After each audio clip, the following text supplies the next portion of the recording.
गोल, Nations leading institute. नमस्कार, मैं गोल संस्थान से आपसे मुखातिब हूँ। आज हमारे बीच नीट का रिज़ल्ट आया है और उसमें सफल छात्र हमारे पास हैं।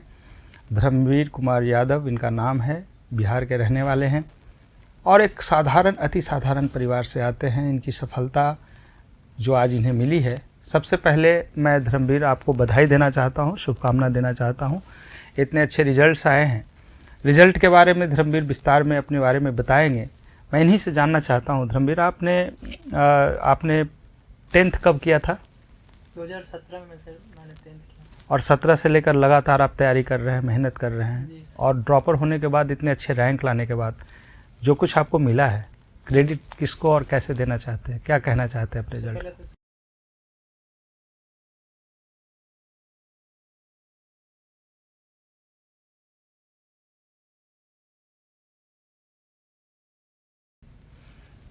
तो सिलेक्शन हुआ है, घर में खुशी का माहौल है।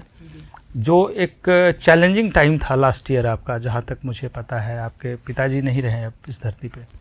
ये दुखद और दुर्भाग्यपूर्ण है। मैं उनके आत्मा की शांति का प्रार्थना करता हूँ। इस टफ समय को कैसे आपने हैंडल किया था जब इतने चैलेंजिंग टाइम था आपके लिए? सर एक्चुअली मेरी जो पापा से मेरी हमेशा बात होती रहती थी जब वो थे, तो वो कहते रहते थे कि हम रहें चाहे नहीं रहें। पता नहीं उनको ये पहले से पता था या क्या। वो कहते रहते थे कि हम रहे चाहे नहीं रहे, लेकिन तू मेरे नाम को ज़रूर रोशन करना और अपना जो है लक्ष्य से भटकना मत। ये बहुत बड़ी बात होती है जब मोटिवेशन अपने फैमिली का कोई इंसान पाता है। ये बच्चा जब अपने घर से मम्मी और पापा का, दुर्भाग्य से आज इनके पापा नहीं हैं और पिछले बार एग्जामिनेशन में उसका तनाव प्रेशर भी रहा होगा, लेकिन बावजूद उसके इतने अच्छे रैंक लाए हैं, तो हम निश्चित रूप से कह सकते हैं कि परिस्थितियाँ जब भी आए तो आपको अपने को समझाना होता है और आशीर्वाद तो मिलता ही है पेरेंट्स के माध्यम से। आप अपने रैंक के बारे में बताएं और विस्तार में अपने रिजल्ट के बारे में बताएं। इस बार मेरा स्कोर 686 है, 7 आउट ऑफ 720, और रैंक मेरा ऑल इंडिया 426 है और मेरा कैटेगरी रैंक 90 है। तो 90 कैटेगरी रैंक आपको मिला है। मार्क्स आपने 886 लिया, 686 आपने स्कोर किया है। तो आपको थोड़ी मायूसी नहीं आई कि मार्क्स जहाँ 96 आ रहा था, 696, 10 मार्क्स नीचे आए हैं? जी सर, थोड़ा सा तो लग रहा है। थोड़ा लगा आपको? सबको लगता है, बट मायूस नहीं होना है। अच्छे रिजल्ट्स आए हैं तो अच्छा कॉलेज भी मिल जाएगा। आगे आप जो सुन रहे हैं, आपको जो मेडिकल की तैयारी कर रहे हैं या करना चाहते हैं, जिनके पास भी बहुत सारे चैलेंजेस हैं, जो तनाव से ग्रसित होते हैं, क्या कहना चाहेंगे उनके बारे में आप?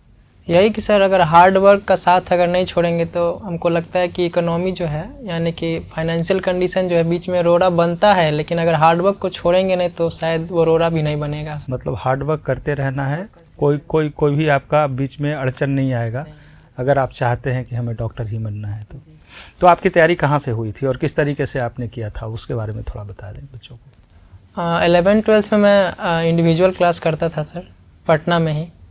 उसके बाद मैं 1-2 साल फिर खुद से पढ़ा और इस साल मैं गोल इंस्टीट्यूट से जुड़ा हूँ। और गोल इंस्टीट्यूट के मैं गोल विलेज में पढ़ता था, अचीवर बैच में। तो वहीं से मैंने ये। क्या खासियत लगती है वहाँ से, अचीवर बैच, गोल विलेज और बाकी सारी चीज़ें जो इतने बच्चे रिजल्ट दे रहे हैं, ग्रुप क्वालिफाई करते हैं? पढ़ाई तो सर पहले, क्या कहना चाहेंगे उसके बारे में? पढ़ाई तो पहले भी अच्छी होती थी हर जगह, लेकिन गोल विलेज की सबसे खास बात है वहाँ के टीचर, बाकी सारे स्टाफ का सपोर्ट और वहाँ का एनवायरनमेंट। सबसे ज़्यादा महत्वपूर्ण वही होता है सर वहाँ। कुछ पॉइंट्स आप सिर्फ बताएं, वहाँ पे रहने का क्या क्या आपको फ़ायदा मिला? सबसे बड़ा फ़ायदा तो मुझे ये मिला कि कोई डिस्ट्रैक्शन वहाँ नहीं था। और कोई डिस्ट्रैक्शन नहीं था इन द सेंस कि वहाँ ना मेरे पास फ़ोन था, फ़ोन वहाँ अलाउड नहीं होता है। तो मैक्सिमम 50% ज़्यादा डिस्ट्रैक्शन तो वहीं ख़त्म हो गया मेरा। उसके बाद सर घर परिवार वालों से मैं बस काम के लिए बात करता था, काम भर बात।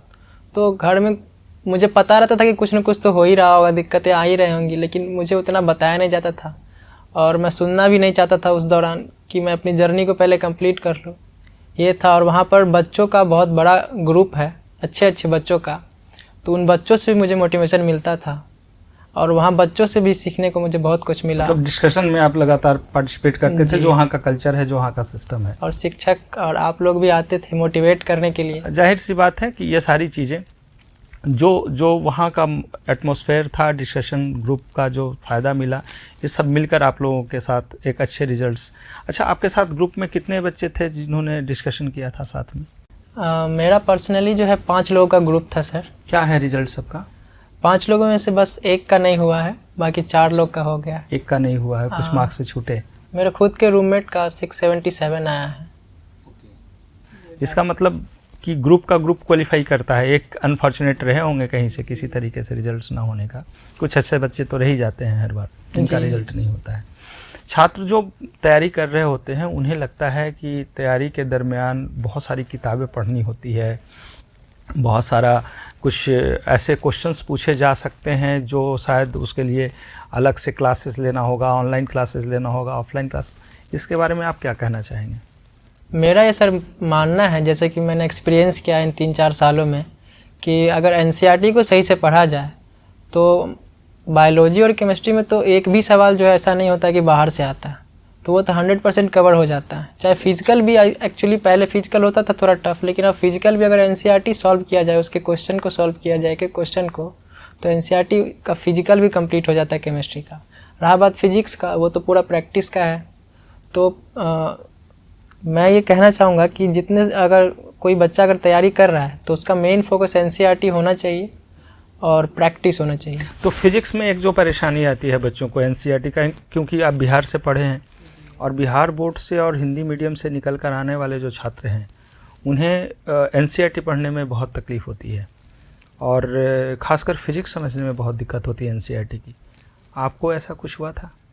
सर मेरे साथ ऐसी कोई परेशानी एक्चुअली हुई नहीं, क्योंकि 10th तक मैं सीबीएसई बोर्ड से था और मैंने 11th-12th में HC वर्मा बनाया था पूरा, तो इस कारण से मेरा बेसिक कंसेप्ट। आपको क्या लगता है HC वर्मा बनाने से जो उसका अपर लेवल के क्वेश्चंस आपने सॉल्व किया था, क्या उतनी ज़रूरत है, या जितना क्वेश्चन अभी पूछा जा रहा है, जिस रेंज के क्वेश्चंस पूछे जा रहे हैं, इसके लिए उससे नीचे जा कर के भी अच्छे किया जा सकता है? जी सर बिल्कुल।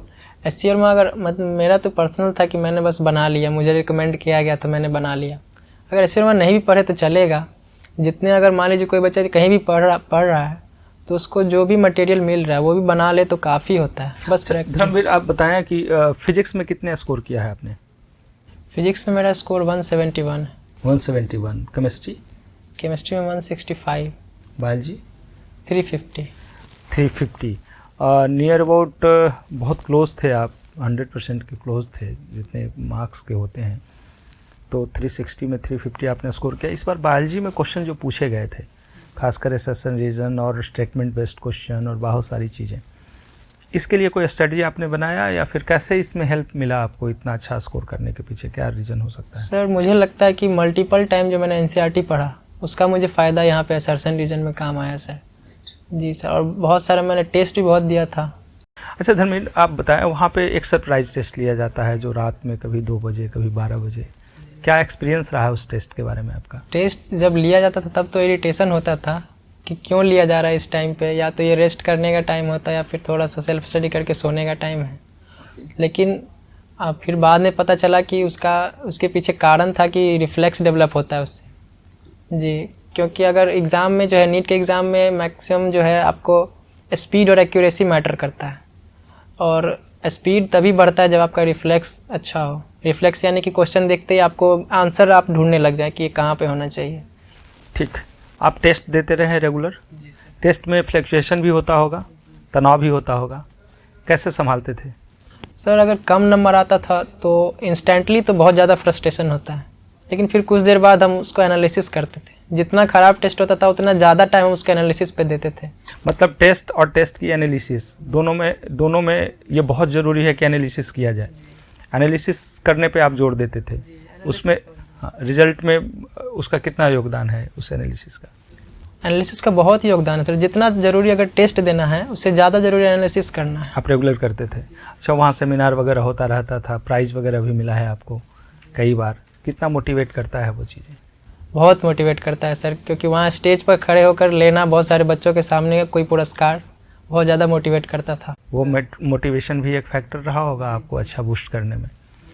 तो कुल मिलाकर धर्मवीर का अपना एक्सपीरियंस था। वैसे तो जो टॉपर्स होते हैं, जो अच्छे रैंकर्स होते हैं, उनकी कुछ खासियत होती है। एक तो वो गंभीर होते हैं, कम बोलते हैं, शांत रहते हैं। ये जो मैंने पिछले 25 वर्षों में देखा है, छात्रों के साथ एक जीवन जिया है हमने, तो मैं देखता हूँ धर्मवीर उसमें से एक थे। इनके बहुत सारे दोस्त थे। कुछ बच्चों का सिलेक्शन निश्चित रूप से हर वर्ष ऐसा होता है जो कुछ लोगों का छूट जाता है अपनी गलतियों के वजह से। और ख़ासकर इन्होंने कहा कि मेरे पास मोबाइल नहीं था। हमने एनसीईआरटी का मल्टीपल टाइम रिवीजन किया है, एनालिसिस पे ज़्यादा जोर दिया है। घर में परेशानी होने के बावजूद अपने आत्मविश्वास को इन्होंने जगाए रखा है। ये सभी कारण हो सकते हैं रिजल्ट का। तो जो भी सुन रहे होंगे आज धर्मवीर को, निश्चित रूप से अगर आप सफल हैं तो आपको उज्जवल भविष्य की शुभकामना हम देते हैं गोल संस्थान की ओर से। और यदि सफलता की तरफ आपका झुकाव है और उधर जाना चाहते हैं, आप एक एस्पिरेंट हैं या फिर आगे मेडिकल के क्षेत्र में अपना करियर बनाना चाहते हैं, तो आपको भी बहुत सारी शुभकामना। आप समय रहते आप चयन करें, संस्थान का चयन करें, अपने लक्ष्य का, और अगर आपने सब कुछ कर लिया है तो बिना समय गवाए आगे बढ़ते चलें। लास्ट वर्ड उन बच्चों के लिए जो अभी तैयारी कर रहे हैं और किसी छोटे मार्क्स से छूट गया या किसी तरीके से आपके दोस्त हों या कोई भी जो पिछड़ गए हैं, उनके लिए क्या मैसेज देना चाहेंगे? देखिए, मतलब जो भी थोड़े नंबर से अगर पिछड़ जाते हैं या फिर जो भी तैयारी कर रहे हैं, उनके लिए मैं बस एक ही बात कहना चाहूँगा कि हार्ड वर्क और कंसिस्टेंसी अगर ये अगर आप रखते हैं तो निश्चित आप अच्छे जगह पे जाएंगे ही। बहुत अच्छा लगा धर्मवीर आपसे बात करने के बाद, और अच्छा लगता है, उत्साह बढ़ता है। छात्रों के लिए जो तैयारी कर रहे होते हैं उनके लिए भी एक नई सीख मिलती है। और आपको जब वो सुनते हैं और समझते हैं कि इतने साधारण परिवार से निकलकर कोई व्यक्ति यहाँ तक पहुँच सकता है, इतने अच्छे रैंक ला सकता है, इतनी परिस्थितियों से जूझते हुए, फाइट करते हुए आगे बढ़ सकता है, तो मैं क्यों नहीं कर सकता हूँ। ये उत्साह बढ़ाने वाली बात होती है। तो एक बार आपको फिर से बधाई, बहुत सारी शुभकामना, आपके उज्जवल भविष्य की शुभकामना। आगे अच्छा कीजिए और अच्छे डॉक्टर बनकर समाज को सेवा दीजिए। बहुत सारी शुभकामना। Thank you so much and wish you all the best. Goal, nation's leading institute.